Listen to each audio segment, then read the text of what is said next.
raadkii shalay Kamboni wixii ka dhacay Kamboni tuuba maanta laga rabaa Puntland inay ka dhacdo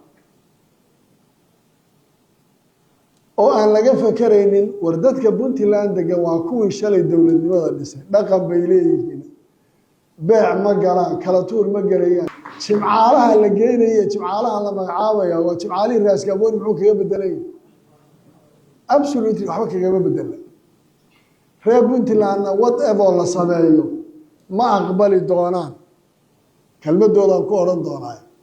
in maanta xamar intii laga soo duulay la ciidan baan idin dhisay tusaale baan siinaya dagaal baa ka socday Daesh lagu hayay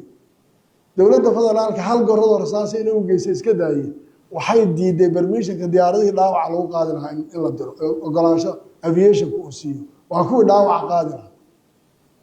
waxay u taraysaa waa maanta jimcaalo rasaas qaadiyo goldow baan ka dejinayna xabadaan qaadayna they do for what lacagna way qaataa way ku waxaysan mise reer Puntland oo siyaasadii iyo odayaashii wixii la isku ogaa annaga waxay gaareen reer Jubaland askariga markii lala soo hadlo lacagta loo soo diray inuu lacagta account-ka dawladda ku soo celiyo codkiina uu soo diro maanta codadka aan hayay mas'uuliyiinta dawladda ay saraakiisha la soo hadleen hadaan media dhigno dawladnimada oo dhan baa laga tagay war reer Puntland inta miyay garan waayeen Puntland xeerar bay lahayd dhaqan bay lahayd waxaan leeyahay dhaqankiini dib ugu noqda oo odayaashu taladoodii iyo dadkan waxay ku maamuli jireen ha fiiriyeen oo dadkan xamar looga yeedhaya wax dan oo idin hayaan ma jirto shalay bay dagaalkeedu ku taageerayeen reer Puntland oo maanta ay ku socoto weerarkii Kamboni 2 oo aan laga xishoonayn waxaan oran lahaa aqligiina ha taliyo annaga soo marnay ceel nin gale baa laga wareystaa meesha wax idin kama soo socdo wiilasha yaryar shalay anagu taliye qaybeed baa dhowr sano kolba meel wareegay taliye qaybeed oo anagoo waliba ciidan lagu leeyahay oo dhisnay oo qabaa'ilka aanu qaybinay 4.5 oo askarta ay ka wada kooyay waxba loo qaban waayo oo joogaan ay ku dayacmeen kuwa anagoo aan haynay dhisan baa loo yeeray lacag loo soo diray leeyahay soo bax waa inta wax maanta la idinku hayo inaad garataan baasa waladan xamar joogtana waxaan leeyahay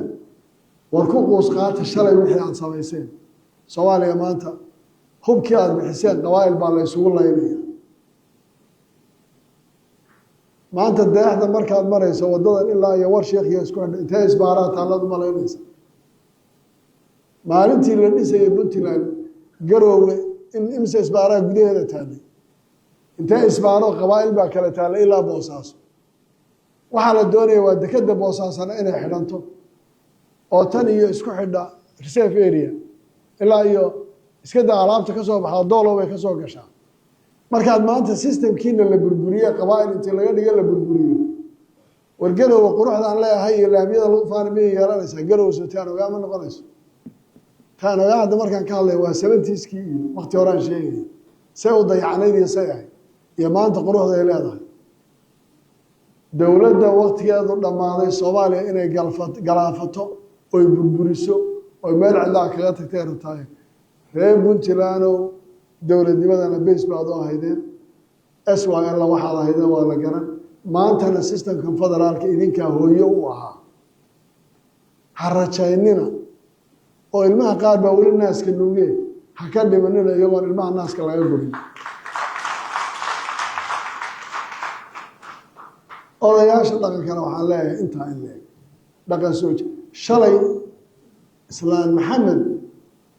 marka wiilku adeerka u ahaa maxamed abshir ahaa oo lahaa maxamed uu kaadi maanta yaa ku rusan meesha cabdullaahi baa ku habboon waqtigaagii lama joogin war Puntland Saciid ma aha oo Jubaland Axmed Madoobe ma aha beri waan ka tagayaa hadday burburto ninka iga dambeeya muxuu xukumaya kasay Puntland la soo adeegsanay la soo tuurayaa ee u haysta Puntland ee Saciid hadduu maanta intuu qaso dadkaas si bal waran dhaxdhigo dhibaato dhacdo muxuu xukumaya